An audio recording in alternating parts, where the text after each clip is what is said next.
জন্ম করো যথাতথা, কর্ম করো ভালো, কোনো বাধাই বাধা নয় যদি তোমরা ঈশ্বর পথে চলো। নমস্কার, আমি অ্যাস্ট্রোলজার বরুণ। আজকেও লাইভ অনুষ্ঠান নিয়ে সরাসরি তোমাদের সাথে কথা বলার জন্য চলে এসেছি। আশা করছি লাইভের যে আমি ক্যাপশনটা লিখে দিয়েছি তা দেখে কিন্তু তোমরা প্রত্যেকে বুঝতে পেরে গেছো আজকের লাইভ অনুষ্ঠান ঠিক কী নিয়ে হতে চলেছে। হ্যাঁ, 30 বছর পর কুম্ভ রাশিতে পিতা পুত্রের মিলন, অর্থাৎ রবি ও শনির মিলন। এই মিলনের ফলে কিছু কিছু রাশির জাতক জাতিকার বা 3 রাশির বলতে পারো জীবন কিন্তু হতে চলেছে আনন্দের আশ্রম। তাহলে পুরো ভিডিও জানতে গেলে কিন্তু পুরো লাইভ অনুষ্ঠানটাই তোমাদের আমার সাথে থাকতে হবে, স্কিপ না করে। স্কিপ করে গেলে কিন্তু বুঝতে পারবে না। জ্যোতিষ মতে গ্রহরাজ শনির বাবা কিন্তু সূর্য, কিন্তু সেই জ্যোতিষ আবার বলছে, মানে জ্যোতিষশাস্ত্রই আবার বলছে এই দুই ব্যক্তিত্ব একে অপরের কিন্তু শত্রু। অর্থাৎ রবি শনি যেই ঘরে বসে থাকে, জ্যোতিষশাস্ত্র বা জ্যোতিষ গণনা অনুযায়ী যা বলো, আমরা কিন্তু সেই ঘরকে বা সেই জাতকে, সেই হাউসকে কিন্তু তখন বীজ দোষ হিসাবে চিহ্নিত করি। সেই ঘর থেকে যেইভাবেই পড়ুক, কারো ধনভাবে বা কারো ভাগ্যভাবে, সেই জায়গাটা কিন্তু ক্ষতিকারকই ফল দেখা যায়। কিন্তু এই যে কুম্ভতে মিলন হচ্ছে শনি এবং রবি, তার ফলে কিন্তু 3 রাশির জাতকের জীবন কিন্তু খুবই ভালো হতে চলেছে। যখন যখন এই দুই গ্রহের মিলন হয়, ঠিক তখনই নানান সমস্যার মুখোমুখি কিন্তু হতে হয় কিছু কিছু রাশির জাতক বা জাতিকাকে। এর প্রভাব মানব জীবনে কিন্তু পড়তে থাকে। বর্তমানে সূর্য কিন্তু, শনি কিন্তু কুম্ভ রাশিতে বিরাজমান, আর সূর্য কিন্তু ফেব্রুয়ারি মাসে গোচর করতে চলেছে এই কুম্ভ রাশিতেই। এর খারাপ প্রভাব জীবনের সাধারণত পড়ে থাকে। এর খারাপ প্রভাব কিন্তু সাধারণত প্রত্যেকের জীবনেই পড়ে থাকে। কিন্তু ফেব্রুয়ারিতে কুম্ভতে সূর্যের এই প্রবেশ করার সঙ্গে সঙ্গে বিরাট সংযোগও কিন্তু একটা তৈরি হতে চলেছে, যেহেতু শনি কিন্তু তার নিজের ঘরে বসে রয়েছে কুম্ভতে, যার ফলে 3 রাশির জাতক জাতিকাদের জীবনে কিন্তু অপার উন্নতি, আনন্দের আশ্রম তৈরি হবে। তার আগে বলে নিই, যারা যারা আমার থেকে কিছু জানতে চাইছো, লাইভ শেয়ার করে তোমাদের জন্ম তারিখ, জন্ম সময়, জন্মস্থান সমস্ত কিন্তু কমেন্ট করতে হবে, বা ডেট অফ বার্থ তোমাদের কমেন্ট করবে। আমি কিন্তু লাইভের শেষে কিন্তু অবশ্যই নেব। বলবো প্রথমে তুলা রাশির জাতক জাতিকা যারা রয়েছে, তোমাদের জন্য কিন্তু আগের থেকে আরও ভালো সময় আসতে চলেছে। সূর্য ও শনির মিলনে জীবন আগের থেকে কিন্তু সুন্দর ও সুরক্ষিত হতে চলেছে। এই সময় সন্তান সুখ লাভ করবে তুলা রাশির জাতক বা জাতিকারা। সন্তানের দিক থেকে কোনো প্রকার ভালো খবর আসবে। আগের থেকে আয় বাড়তে চলেছে তোমাদের। আত্মবিশ্বাস কিন্তু এক ধাক্কায় তোমাদের কয়েক গুণ বেড়ে যাবে। সব দিক থেকে কিন্তু অত্যন্ত ভালো হতে চলেছে। প্রেমের জন্য কিন্তু বলবো পরিস্থিতি আগের থেকে ভালো হতে চলেছে, অর্থাৎ যারা লাভ অ্যাফেয়ারের সাথে যুক্ত রয়েছে এই মহামিলনে তোমার। আচ্ছা, পরবর্তী রাশি বলবো মিথুন রাশির জাতক জাতিকাদের কথা। এই যে রবি আর শনির মহামিলনে তোমাদের জীবন কিন্তু বলবো অত্যন্ত সুন্দর হতে চলেছে। কাদের না? মিথুন রাশির জাতক জাতিকাদের। এই সময় ভাগ্যের সঙ্গ পেতে চলেছে তোমরা, বা ভাগ্যের সঙ্গ পাবে তোমরা এই সময়। কারণ আমরা অনেকে তো অনেক সময় কর্ম করে যাই, আমি তো প্রতিদিনই বলে আসি জন্ম করো যথাতথা, কর্ম করো ভালো। অর্থাৎ ভালো খারাপ কর্ম প্রত্যেকে কিন্তু আমরা প্রতিনিয়তই কিন্তু করে চলেছি। তাহলে কর্ম করলেও ভাগ্য যদি সঙ্গ না দেয় আমরা কিন্তু এগোতে পারি না। অর্থাৎ আমরা যেমন কর্ম করি ভাগ্য আমাদের ঠিক সেরকমভাবেই কিন্তু সাথ দেয়। আমরা যদি ভালো কর্ম করি ভালোভাবে সাথ দেবে ভাগ্য। খারাপ কর্ম করলে কিন্তু সেই খারাপ রেজাল্টই আমাদের জীবনে আসে। ঈশ্বর কিন্তু কাউকে সুখ দেন না, কাউকে দুঃখ দেন না। তাহলে দেন কে? আমাদের কর্ম। আমরা যেরকম অনুযায়ী কর্ম করব ঈশ্বর কিন্তু আমাদের সেরকম অনুযায়ী ফল দেবেন। তিনি কিন্তু ফল দেওয়ার মালিক। তাহলে কেউ কখনো কোটিপতি হয়ে গেছে, আমি হতে পারছি না, ঈশ্বরকে দোষ দিচ্ছি, ভগবান কিছুই করলো না আমাকে, এমনটা ভাবা ভুল। আমাদের কর্ম অনুযায়ী কিন্তু ঈশ্বর আমাদেরকে প্রতি পদক্ষেপ ফল দিচ্ছেন। হয়তো আমরা যদি গীতাকে মেনে থাকি, ইহজন্মে যেই কর্ম করব পরজন্মে গিয়ে সেই ফল পাবো। আবার কিছু কিছু মানুষের ক্ষেত্রে দেখা যায় কি এই জন্মের কর্মের ফল এই জন্মেই কিন্তু ভোগ করি আমরা। যাই হোক, বলো মিথুন রাশির জাতক জাতিকাদের উদ্দেশ্যে বাড়িতে কিন্তু মাঙ্গলিক অনুষ্ঠান, শুভ অনুষ্ঠান যেটা এতদিন ধরে থেকেছিল সেইটা কিন্তু এবার তোমাদের সম্পূর্ণ হতে চলেছে। আর্থিক পরিস্থিতি কিন্তু আগের থেকে অনেক অনেক অনেক ভালো হবে, বাড়বে কিন্তু তোমাদের ব্যাংক ব্যালেন্স। প্রতিটি কাজে এই টাইমে কিন্তু তোমরা সফলতা পাবে, অর্থাৎ সফলতার কিন্তু অনেক ধাপ তোমরা এগিয়ে যাবে। নানান ধরনের সমস্যা থেকে, কত ধরনের সমস্যা আমি লাইভে বলবো এমনটা তো কখনো সম্ভব নয়, তোমরা বুঝে নাও। নানান ধরনের সমস্যা থেকে কিন্তু তোমরা এই সময় মুক্তি পেয়ে যাবে। এই সময় কিন্তু তোমাদের জন্য অত্যন্ত ভালো হতে চলেছে বা ভালো ফল কিন্তু বয়ে আনতে চলেছে। পরবর্তী এবং শেষ রাশি বলবো কুম্ভ রাশির জাতক জাতিকাদের কথা বলবো। তোমাদের জন্য কিন্তু জীবন আবার আগের থেকে কিন্তু ভালো হতে চলেছে। এই মিলনে জীবন বিরাট উন্নতি হতে চলেছে, কিন্তু এই রবি শনির মিলনে কেরিয়ারের জন্য কিন্তু অত্যন্ত ভালো হতে চলেছে তোমাদের সময়। যারা কেরিয়ার নিয়ে চিন্তা করছিলে, এই মিলনে জীবনে কিন্তু বিরাট উন্নতি হতে চলেছে তোমাদের। সুখ ও শান্তি জীবনে কিন্তু বিরাট একটা প্রভাব বিস্তার করতে চলেছে, সুখ এবং শান্তি। তো এই ছিল আজকে আমার ভিডিও। এইবার আমি কিন্তু তোমাদের জন্ম তারিখ জন্ম সময় নেব। তার আগে বলি, এই যে আমি প্রতিদিন বলি জন্ম করে যথাযথা কর্ম করো ভালো, কথাটা নিশ্চয়ই মানে আছে, নিয়মিত বলি না। মানেটা এই, জন্ম যেই ঘরেই তোমার হোক, কর্মটা সব সময় ভালো রাখতে হবে আমাদের, কারণ কর্ম অনুযায়ী কিন্তু আমরা প্রত্যেকে ফল পাই। দেখো, একটা গোলাপ ফুলকে কত কষ্ট করে ফোটানো হয়, তাই না? গোলাপ গাছ কিনতে হয়, কত কষ্ট করে ফোটানো হয়, কিন্তু তারপরেও সেই গোলাপ ফুল কিন্তু গোবিন্দের চরণে যেতে পারে না। যায় কে? পদ্ম ফুল, যে কিনা পাকে ফোটে, সে কিন্তু অবহেলায় ঠিক টাইম মতন ফুটে যায়, সে কিন্তু গোবিন্দের চরণ পায়, কৃষ্ণের চরণ পায়, রাধারানীর চরণ পায়। তাহলে তুমি যেইখানে যেই কুলেই জন্মগ্রহণ করো, ব্রাহ্মণ কুলে জন্মগ্রহণ করলে ঈশ্বরের নাম করবে, বা নিচু কুলে জন্মগ্রহণ করলে ঈশ্বরের নাম করবে না, এমনটা তো হতে পারে না। তাই প্রত্যেক সময়, প্রত্যেক স্থানে, প্রত্যেকভাবে সবসময় গোবিন্দ নাম করো, কৃষ্ণ নাম করো, ঈশ্বর ভজন করো। তাহলে ওই যে বললাম, জন্ম করো যথাযথা কর্ম করো ভালো। তাহলে পদ্ম ফুলের কর্ম ভালোর জন্য কিন্তু সে কিন্তু গোবিন্দচরণ আশ্রয় লাভ করছে, কিন্তু গোলাপকে এত যত্নে ফোটানোর পরও কিন্তু গোলাপ কিন্তু সেই গোবিন্দচরণ কিন্তু পেল না, কারণ হয়তো কর্ম কোনো জায়গায় খারাপ রয়েছে। এইবার কিছু কথা, যেরকম অনেকে তুলসী মালা পরার আগে বারংবার চিন্তা করে, তুলসীর মালা পরবো, আমি তো মাছ খাই, আমি তো মাংস খাই। আরে বাবা, তোমাকে ওইগুলো ছেড়ে পড়তে হবে না, তুমি আগে কণ্ঠে তুলসীর মালা ধারণ করো। কারণ শাস্ত্র কি বলছে, যখন তুমি তুলসীর মালা পরবে, তোমার বিবেক তখন অটোমেটিক চেতনা দেবে যে তুলসীর মালা পরে আমার এই অন্যায় কাজটা করা উচিত না। অটোমেটিক তুমি যদি ছাড়তে না চাও, অটোমেটিক ওই তুলসীর মালা তোমাকে ছাড়াবে। কারণ তুলসীর মালা পরবো কেন আমরা প্রত্যেকে? পরার এই কারণ, দেখবে বাড়িতে যখন কোনো কুকুর পোষা হয়, সেই কুকুরের মালিক কিন্তু তাকে বেল্ট দিয়ে বেঁধে রাখে, কিন্তু রাস্তায় যে ছাড়া কুকুরগুলো থাকে না, কোনো বেল্ট থাকে না গলায়। তাহলে যখন মানুষ মারে, ভাবে এর তো কোনো মালিক নেই, একে মারতে পারি যেমনভাবে সেমনভাবে। কিন্তু দেখো, যখনই ওই বেল্ট দেওয়া কুকুরকে মানুষ মারতে যায়, 5বার কিন্তু চিন্তা করে, কারণ তার মালিক আছে।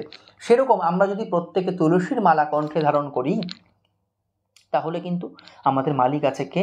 স্বয়ং গোবিন্দ। তাহলে কিন্তু যত ঝড় আসুক, বাধা আসুক, ওই তুলসীর মালা কিন্তু আমাদের কাটিয়ে দেবে। যখন কিনা তুমি এক জায়গায় হোঁচট খেতে যাচ্ছ, হোঁচট খাবে কিন্তু পড়ে গিয়ে তোমার কোনো কিছু হবে না। কেন? ওই তুলসীর মালা গোবিন্দ রক্ষা করবে। কারণ তুলসী তো গোবিন্দের অত্যন্ত একটা প্রিয় জিনিস। যখন আমরা ঈশ্বরকে ভোগ দিই, ভোগের মধ্যে কিন্তু অবশ্যই তুলসী পাতা দিই। কী বলছে শাস্ত্র? বলছে তুলসী ছাড়া কিন্তু গোবিন্দ কিন্তু সেই ভোগ কিন্তু কখনো গ্রহণ করে না। তাহলে আমরা যে নিজেকে যে আত্মসমর্পণ করব ঈশ্বরের কাছে, গোবিন্দর কাছে, এই দেহকে যে সমর্পণ করব, আমরা যদি কণ্ঠে তুলসীর মালা না পড়ি, তাহলে পরে কি করে গোবিন্দ আমাদেরকে গ্রহণ করবেন বলো তো? এটা কি কখনো সম্ভব? কখনো সম্ভব নয়। তাই নিজেকে যদি ঈশ্বরের চরণে, ঈশ্বরের কাছে নিবেদন করতে হয়, প্রত্যেকে কিন্তু তুলসী মালা অবশ্যই পরা দরকার। কারণ নামে রুচি জীবে দয়া, যার না হলো, শাস্ত্র বলছে সেই জন এইভাবে শুধু এলো আর গেল। অর্থাৎ নামে রুচি, মধুর হরিনামে যদি কারো রুচি না আসে, জীবের প্রতি যদি দয়া না আসে, সেই ব্যক্তি তো শুধু এইভাবে এলো আর গেল। লাভ কি হলো? লাভ কিচ্ছু হলো না। তাহলে শাস্ত্র বলছে ধর্মগ্রন্থ বলছে প্রত্যেকটা মানুষকে জীবে দয়া করো, নামে রুচি আনো। কারণ জীবে যখনই দয়া করবে, প্রতিটা জীবের মধ্যেই তো ভগবান শ্রীকৃষ্ণ বাস করছেন। একটা পিঁপড়ে থেকে একটা মানুষ পর্যন্ত প্রত্যেকটাই তো তার সৃষ্টি। তাহলে প্রত্যেক বলছে মানব হয়ে জীবে দয়া করো, নামে রুচি করো, হরিনামে রুচি করো, আর জীবের প্রতি দয়া করো। দেখবে ভগবান এমনি কৃপা করবেন। তাহলে ভগবানের কৃপা পেতে গেলে, এই যে নবগ্রহকে শান্তি করতে গেলে বলছে শনিকে শান্ত করতে গেলে কালো তিল ডাল করো, রাহুকে শান্ত করতে গেলে নদীতে নারকেল ভাসাও। আমরাও বলি, অনেক যারা প্রেডিকশান নেয়, বা বুধকে শান্ত করতে গেলে এই করো, বৃহস্পতিকে শান্ত করতে গেলে এই করো। আরে বাবা, তুমি যদি ভগবান গোবিন্দের চরণাশ্রিত হও, নবগ্রহ এমনি ঠান্ডা হবে। বৃহস্পতির জন্য আলাদা কিছু করতে হবে না, শুক্রের জন্য আলাদা কিছু করতে হবে না, মঙ্গলের জন্য আলাদা কিছু করতে হবে না। তাহলে ভগবানের চরণ আশ্রিত যদি আমরা হতে পারি না, তাহলে কি হবে? অটোমেটিক কিন্তু নবগ্রহ, 9টা গ্রহই কিন্তু ঠান্ডা হয়ে যাবে। শাস্ত্র বলছে গু শব্দের অর্থ হয় মহা অন্ধকার, আর রু শব্দের অর্থ হয় অন্ধকার যিনি করেনও বিনাশ। তাহলে গুরুর চরণে আমাদের সমর্পিত হতে হবে, গুরুর কাছে আমাদের দীক্ষা নিতে হবে। কারণ ভগবান শ্রীকৃষ্ণ সরাসরি আসেন না, তিনি তো সদ্গুরু রূপে এই জগতে আসেন, এই পৃথিবীতে আসেন। তাই শাস্ত্র বলছে দীক্ষা গুরু শিক্ষা গুরু তো অনেক হয়, সময় থাকতে লও না রে ভাই সদ্গুরুর আশ্রয়। সদ্গুরুই তরাইতে পারে, ধরার মতন ধরো তারে। তাহলে সদ্গুরুই কিন্তু তরাইতে পারে। আর কি বলছে শাস্ত্রে? তাহলে গুরু কিন্তু এই অন্ধকার থেকে আমাদের বিনাশ করে, অন্ধকার থেকে কিন্তু আলোর জগতে নিয়ে যেতে পারে একমাত্র সদ্গুরুদেব। তাই সময় থাকতে কিন্তু আমাদের সদ্গুরুর সময় আশ্রয় নিতে হবে, তার চরণাশ্রিত হবে। কারণ সদ্গুরুদেবই কিন্তু পারেন স্বয়ং গোবিন্দের সাথে যোগাযোগ করতে। কারণ যদি কোনো বিয়ে দেখা হয়, ঘটকের প্রয়োজন হয়, তাই না? সেই ঘটক কিন্তু আমাদের গুরুদেব স্বয়ং। তাহলে এই গুরুই কিন্তু গোবিন্দের সাথে মানুষের কিন্তু মিলন করাচ্ছে, অর্থাৎ জীবাত্মার সাথে পরমাত্মার মিলন করাচ্ছে আমাদের। এই যে অনেক জায়গায়, অনেক মন্দিরে দেখা যায় বা আমরা দেখি যে ভর হচ্ছে, কারো মা কালীর ভর হচ্ছে, কারো মা মনসার ভর হচ্ছে, কারো মা শীতলার ভর হচ্ছে। আরে বাবা, মা মনসা দেবী কি স্বয়ং তার শৈলে আসছে? এমনটা তো কখনো নয়। যখন জীবাত্মার সাথে সেই পরমাত্মার কানেকশন হয়ে যাচ্ছে, কোনো জায়গায় একটা মিল হয়ে যাচ্ছে, তখন তো সেই ব্যক্তি প্রেমে অঘোর হয়ে কিন্তু ওরকম করতে থাকছে, তাই না? তাহলে এই যে ভর জিনিসটা, আমরা যে মিথ্যা বলতে পারি একদম নয়, কিন্তু হ্যাঁ, এই ঘোর কলিযুগ, তার মধ্যেও কিছু কিছু লোক কিন্তু অনেকে ভণ্ডামি করছে। তাহলে ঈশ্বরকে নিয়ে কিন্তু এইটা একদম উচিত নয়। কিন্তু হ্যাঁ, অনেকের প্রকৃত ভর হচ্ছে, অনেক জায়গায় আমরা দেখি যখন জীবাত্মার সাথে যখন পরমাত্মার মিলন ঘটছে, তখনই কিন্তু এই ভরটা সম্ভব হচ্ছে। তাহলে দেবদেবীও কিন্তু বলছে তুমি গুরুর চরণ আশ্রয় করো, গুরুর চরণ আশ্রয় করে গোবিন্দ ভজন করো, গোবিন্দ গুণগান গাও, গোবিন্দ নাম গাও। কারণ কৃষ্ণ বিনা কিন্তু আমাদের কোনো গতি নাই। যেই ধর্ম বলো, খ্রিস্টান ধর্ম বলো, তারা যিশুকে মানছে, তারা বাইবেল পড়ছে। মুসলিম ধর্ম বলো, তারা আল্লাহকে মানছে, তারা কোরআন পড়ছে। আর হিন্দু ধর্ম কিন্তু গীতা, কিন্তু আমরা কিন্তু প্রতিদিন সেই গীতা কিন্তু পাঠ প্রত্যেকে করি না। দুর্লভ মানব জন্ম কিন্তু বিফলে চলে যাচ্ছে। তাহলে এই দুর্লভ মানব জন্মকে সুন্দর করে তোলার জন্য, ভালো মতন তোলার জন্য, এই দুর্লভ মানব জন্মকে প্রতিদিন কিন্তু এক পাতা গীতা পড়ো বা একটা শ্লোক পড়ে গীতা মাহাত্ম্য পড়ো। বেশি তো বিষয় নয়, একটা শ্লোক পড়ার গীতা মাহাত্ম্যটা এইটুকুনি। গঙ্গা গীতা চ সাবিত্রী সীতা সত্য পতিব্রতা ব্রহ্মবলী ব্রহ্মবিদ্যা ত্রিসন্ধ্যা মুক্ত গেহিনী অর্ধমাত্রা চিদানন্দ ভবগ্নি ভ্রান্তি নাশিনী বেদত্তরী পৌনন্দ তথার্থ জ্ঞান মঞ্জুরি ইতত্ত্ব নিজাপনিত্যং নরনিশ্চল মানস জ্ঞান সিদ্ধেং রমনিত্যং তথান্তে পরমং পদম বলে গীতা গীতা গীতা। এইবার অনেকের মনে প্রশ্ন থাকতে পারে যে বরুণ মহারাজ তো একজন অ্যাস্ট্রোলজার, তাহলে এই ধর্মকথা কেন বলছে? হ্যাঁ বলছি, বলা প্রয়োজন। কারণ শুধু জ্যোতিষ দিয়ে মানবের জীবন চলতে পারে না। ধর্ম, এই যে আমরা যেই ধর্মেই থাকি না কেন, ধর্ম একটা কিন্তু প্রচুর গুরুত্বপূর্ণ আমাদের জীবনের জিনিস।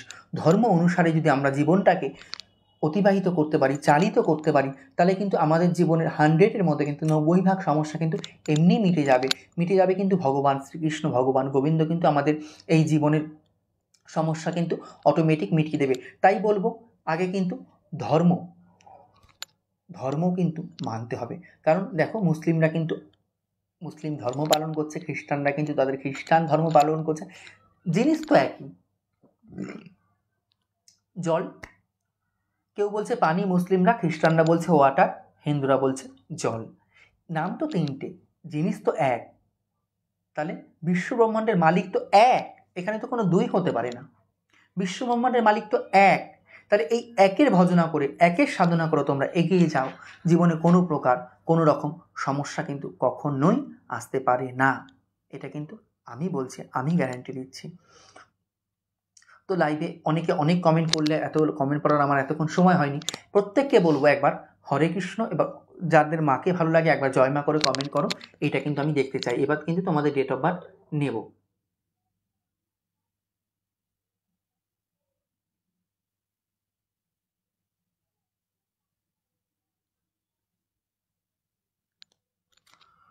দিদাস কুম্ভ রাশি নিয়ে কিছু বলবেন? বলা হয়ে গেছে, শুনে নিও। তুলা রাশি নিয়ে বলুন। লিপিকা বিশ্বাস বলা হয়ে গেছে দিদি ভাই, তুলা রাশি নিয়েও শুনে নিও।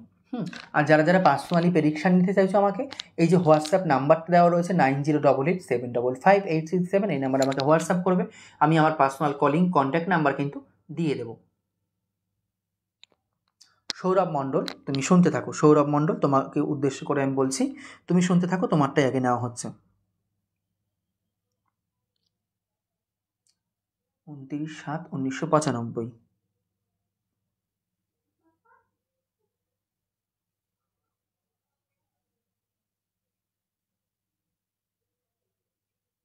জন্ম টাইম 11:55 AM, নবদ্বীপ।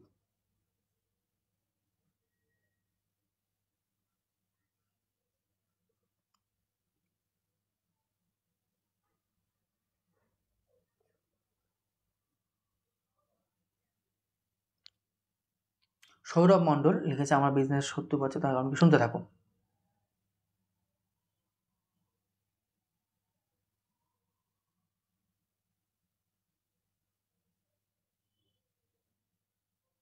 সৌরভ মণ্ডল, তোমার জন্ম রাশি হলো সিংহ রাশি, জন্ম লগ্ন কিন্তু হলো তুলা লগ্ন। তুমি কিন্তু সিংহ রাশি তুলা লগ্নের কিন্তু জাতক।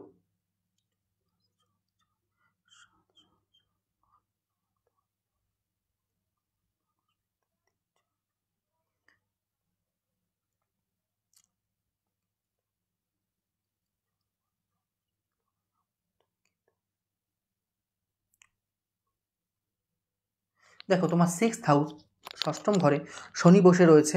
আমি মনে করছি ব্যক্তিগত দিক দিয়ে এই জায়গাটার প্রতিকার করা অবশ্যই প্রয়োজন। এই জায়গাটা থেকে কিন্তু তোমার বিজনেসে বলো কিন্তু সমস্যা ক্রিয়েট হচ্ছে, এই জায়গাটাকে ঠিকঠাক করে নিও। ভালো থেকো, জয় মা।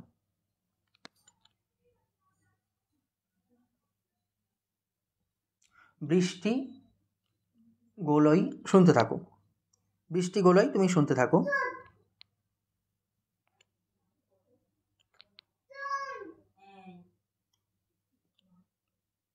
29/7/1997।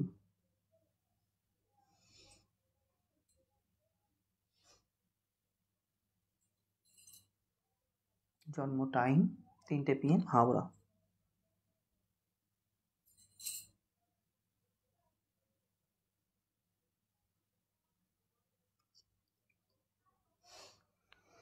বৃষ্টি, তুমি শুনতে থাকো।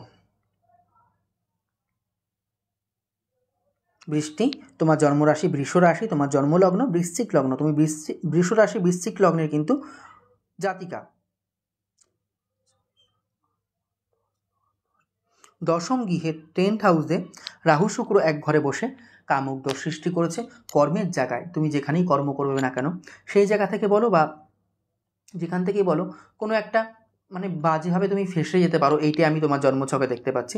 এবং তৃতীয় ঘরে বৃহস্পতি নিচস্থ হয়ে রয়েছে, আর্থিক সমস্যা কিন্তু তোমার চলতে পারে। ভালো থেকো। শান্তনু চক্রবর্তী, তুমি শুনতে থাকো। প্রত্যেকে অল্প অল্প করে বলছে, কারণ লাইভে তো অনেক কমেন্ট আসে, প্রত্যেকটা লাস্ট পর্যন্ত আমার নেওয়াও সম্ভব হয়ে ওঠে না। 1/11/1992।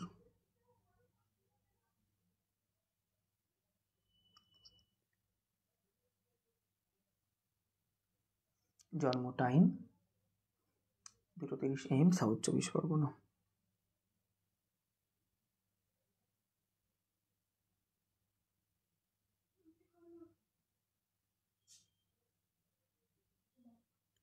শান্তনু চক্রবর্তী, তুমি শুনতে থাকো।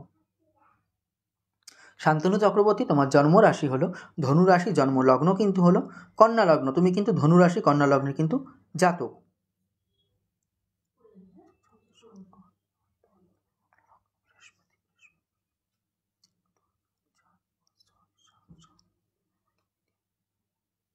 মাথা যন্ত্রণার সমস্যা, মাইগ্রেন জাতীয় সমস্যা, এগুলো তো তুমি ভুগতে পারো আমি যতদূর দেখতে পাচ্ছি। তোমাকে সাবধান করব, কোনো অবৈধ সম্পর্কে তুমি জড়িও না, জড়িয়ে গেলে কিন্তু জীবনের বিপদ, নিজের বিপদ কিন্তু তুমি নিজে ডেকে নিয়ে আসবে, এইটাই বলবো। ভালো থেকো।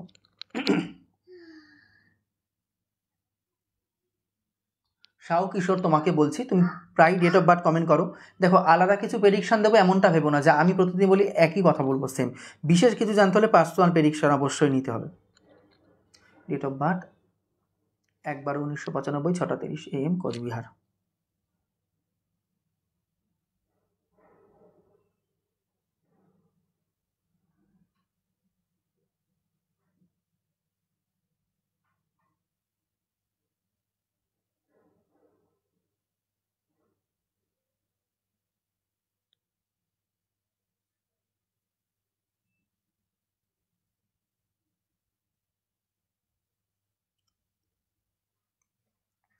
শাও কিশোর, তুমি শুনতে থাকো। তোমার মীন রাশি জন্মলগ্ন, জন্মলগ্ন কিন্তু হলো বৃশ্চিক লগ্ন। তোমাকে একটা কথাই বলবো, পূর্ণ কাল সর্বদোষটা তুমি খণ্ডন করে নাও, নাহলে কিন্তু জীবনে উন্নতি করতে পারবে না। ভালো থেকো, সুস্থ থেকো, জয় মা।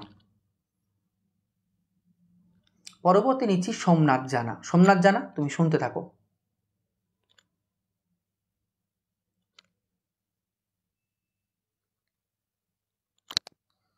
2/4/2001।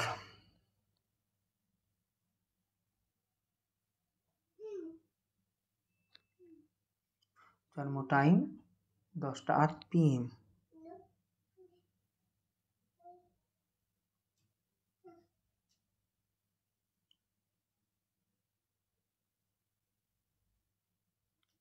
সোমনাথ জানা, শুনতে থাকো। সোমনাথ জানা, তোমার জন্মরাশি কর্কট রাশি, জন্মলগ্ন কিন্তু হলো বৃশ্চিক লগ্ন। তুমি কিন্তু কর্কট রাশি বৃশ্চিক লগ্নের কিন্তু জাতক।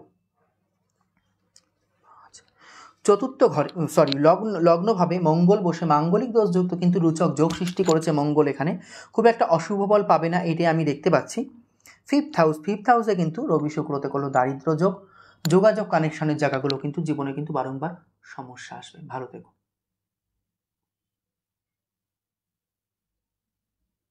লিপিকা বিশ্বাস, শুনতে থাকো। আর যারা যারা পার্সোনালি প্রেডিকশন নিতে চাইছো আমার থেকে, হোয়াটসঅ্যাপে মেসেজ করতে পারো আমাকে, যে হোয়াটসঅ্যাপ নাম্বারটা দেওয়া রয়েছে 9088755867। আমি ওখান থেকে কলিং নাম্বার তোমাদেরকে দিয়ে দেবো। আচ্ছা, লিপিকা বিশ্বাস,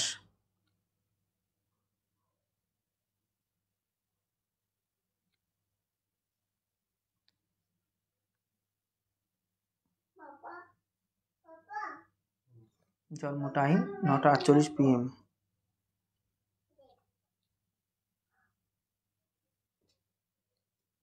জন্মস্থান আগরতলা।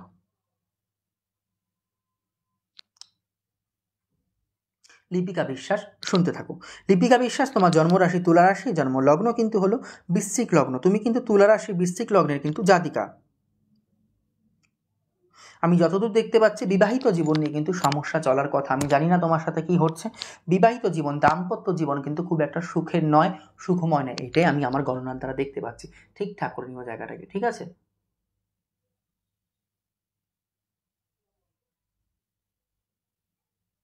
শান্তনু রয়, শুনতে থাকো। বীরভূম থেকে যে দিয়েছ, শান্তনু রয়, শুনতে থাকো।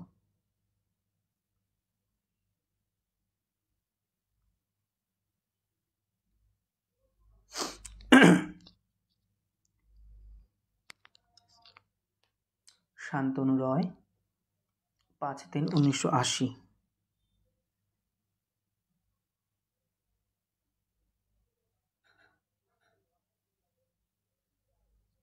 জন্ম টাইম 2:45 PM।